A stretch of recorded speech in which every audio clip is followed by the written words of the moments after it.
Okay guys, सो अब आते हैं हम लोग सबसे इम्पोर्टेंट टॉपिक के ऊपर, जो कि है हमारा द वॉल्यूम एनालिसिस। देखो, यही है जिसकी वजह से आप कह सकते हो कि अ, हमारी मार्केट में चेंज आया है। This is one of the most complex structural analysis topic, जो मार्केट के सारे स्ट्रक्चर को सॉल्व करने में हेल्प करेगा, which is known as the volume analysis.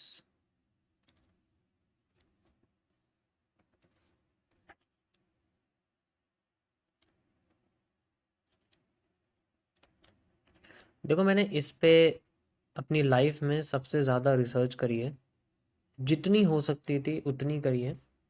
और अभी मैं इसको सिर्फ इंट्रोडक्शन इसका दे रहा हूँ आपको। आगे जाके जो इसका एडवांस वर्जन आप देखोगे, आप कह सकते हो कि 99% मार्केट के किसी भी स्ट्रक्चर को आप इस तरीके से देखोगे जैसे आप उसे इजीली सॉल्व कर लोगे। पुरानी मार्केट हो, लाइव हो, दुनिया का कोई सा भी टाइम फ्रेम हो, दुनिया की कोई सी भी मार्केट हो जो कैंडलस्टिक चार्ट यूज करती है, यू कैन सॉल्व इट। आगे बढ़ते हैं। तो वॉल्यूम एनालिसिस के पहले मैं आपको ये बताना चाहूँगा कि वॉल्यूम क्या है। What is this volume? इसका मतलब क्या होता है?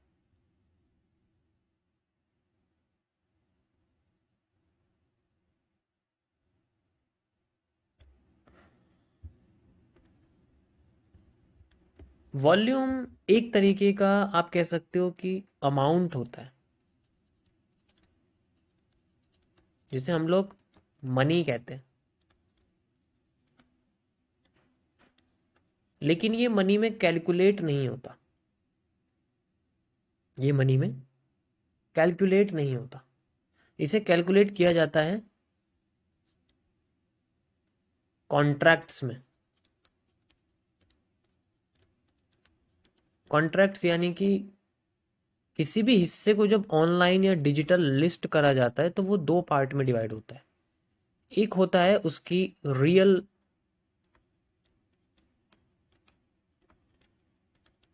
फिजिकल प्रॉपर्टी से रिलेटेड, दूसरा होता है उसका डेरिवेटिव।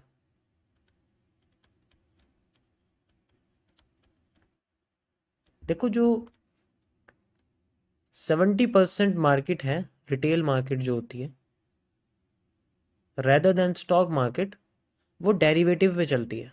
मतलब हम लोग किसी के बिहाफ पे, हम लोग इसके बिहाफ पे एक डिजिटल एसेट जो है,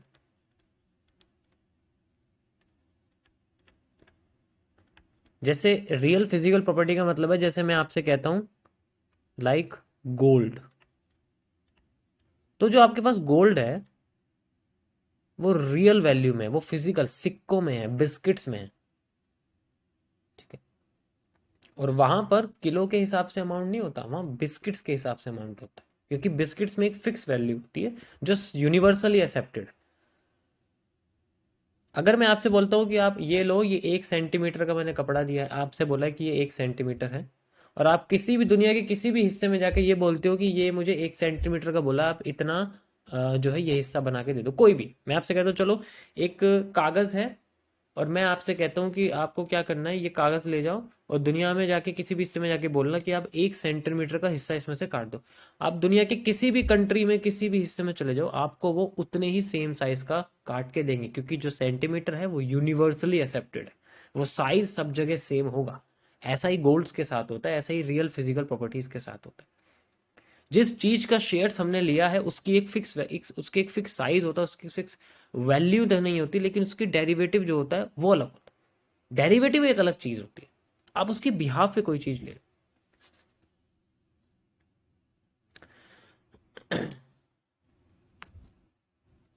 अब जो ये डिजिटल एसेट है, इसका एक प्राइस घूमता है, जिसे हम लोग डेरिवेटिव कहते हैं। वो प्राइस होता है डेरिवेटिव, इस गोल्ड का जो प्राइस होता है।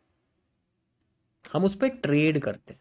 उसे होल्ड नहीं करा जा सकता, उस पर ट्रेड करी जा सकती है। और ट्रेड में ऐसा होता है कि हम उसे खरीद सकते हैं, बेच सकते हैं, यानी कि हम उसे खरीद के ऊपर जाके बेच सकते हैं, ऊपर से शॉर्ट भी कर सकते हैं, वो सारी चीज़ें हम लोग कर सकते, लेकिन फिजिकल प्रॉपर्टीज के साथ ऐसा नहीं होता, हम उसे शॉर्ट नहीं कर सकते बेसिकली।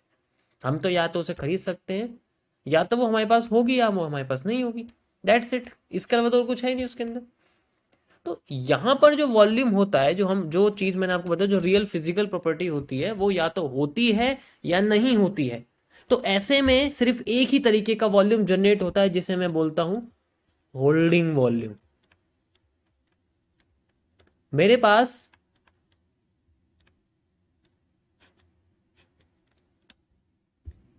मेरे पास मान लीजिए पैसा है 1 करोड़। मेरे पास अभी जमीन नहीं है और मैं एक खाली सी जगह पे खड़ा हूं, तो मेरे पास एक्चुअली होल्डिंग कुछ नहीं है। फिजिकल प्रॉपर्टी टाइप, फिजिकल ऐसी कोई चीज टाइप जो मेरे को लगे कि मैं होल्डिंग्स है मेरे पास, money is not a holding. अब मैंने वो पैसे की जमीन ले ली, now it's become a holding. वहां अगर मैंने किसी जंगल में जाके कोई जमीन ली है, तो मेरे आसपास सारे लोग आ जाएंगे रहने के लिए, just because gold is famous, just because I am so famous. So मेरे साथ रहने के लिए या मेरे जैसी चीज को लेने के लिए, गोल्ड को लेने के लिए लोग भागेंगे लेने के लिए। So the trust is only in the holding volume. अगर है तो ट्रस्ट है, अगर नहीं है तो ट्रस्ट नहीं है। The candle body is the holding volume, the candle wick is nothing. कोई चीज ली और बेच दी, that's it.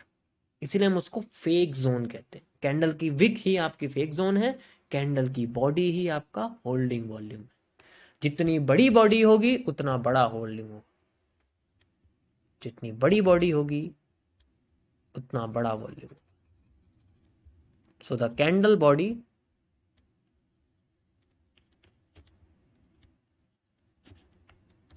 Is the holding volume, the candle wicks are nothing, कुछ भी नहीं होते उसके अंदर।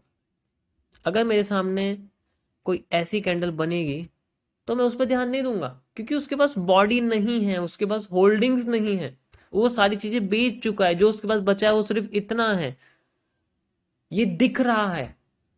और जो नहीं दिख रहा है, जो बेचा या खरीदा जा रहा है, वो बहुत बड़े अमाउंट में बेशक है, वो इसी के अंदर घूमता जा रहा है कि घूमता जा रहा है घूमता जा रहा है। मतलब मैंने कोई चीज खरीदी, बेची, खरीदी, बेची, खरीदी, बेची, खरीदी, बेची, लेकिन होल्ड नहीं करा उसको। मैंने उसको खरीदा बेचा करता रहा, और उसका डेरिवेटिव ही करता रहा मैं हमेशा। वो चीज मेरे पास कभी आई नहीं। तो ऐसे केस में जनरेट होती है ट्रेडिंग वॉल्यूम, क्योंकि मैं उसको ट्रेड कर रहा हूं।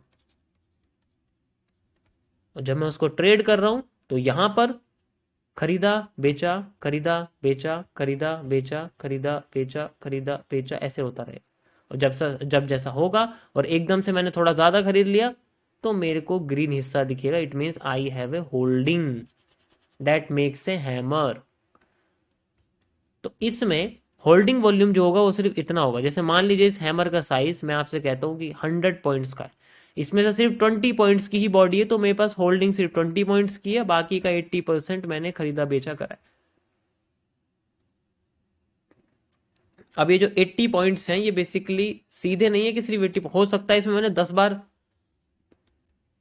बाय करी हो, फिर 10 बार सेल करी, तो ऐसे करते करते 10 10 बार मेरा बाय भी होगी सेल भी होगी, तो 10 को मैं 80 से मल्टीप्लाई कर दूंगा, मेरे पास 800 पॉइंट का मैंने वॉल्यूम जनरेट करा सिर्फ बाय सेल में, ट्रेडिंग वॉल्यूम जिसे हम लोग बोलते हैं। लेकिन होल्डिंग वॉल्यूम कितना है इसके अंदर? सिर्फ 20 पॉइंट का। तो इसके अंदर ट्रस्ट नहीं है ना, क्योंकि मैं इस हिस्से को बार बार खरीद बेच रहा हूं, मैं इसमें होल्ड नहीं कर रहा हूं। तो अगर मैं इस हिस्से को होल्ड करूं तो लोग भी यहाँ होल्ड करेंगे, और होल्डिंग क्रिएट से ट्रेंड। जब मैं होल्ड करूं तो आगे के लोग भी ट्रेंड होल्ड करेंगे, लाइक दिस। अगर मैं होल्ड कर रहा हूं तो आगे के लोग भी होल्ड करेंगे, और होल्ड करेंगे, और होल्ड करेंगे, करते जाएंगे, करते जाएंगे, करते जाएंगे, जब तक कोई बहुत बड़े अमाउंट में बेच ना दे। और जब ऐसा करेगा तो मार्केट में बनेगी engulfing. Engulfing creates a very high amount of short positions, जो कि मेरी एग्जिस्टिंग एरिया को ब्रेक कर दे। But it requires a zone, किसी अच्छी जगह पर बेचने वाले का ही साथ दिया जाता है, और ऐसी अच्छी जगह को हम लोग बोलते हैं की जोन्स। तो जब ये हम कोई चीज खरीद रहे हैं, या हमारे पास होल्डिंग वॉल्यूम है, हमारे पास कैंडल की बॉडी है, तो इतने सारे लोग एक साथ आना शुरू कर जाते हैं। ऐसे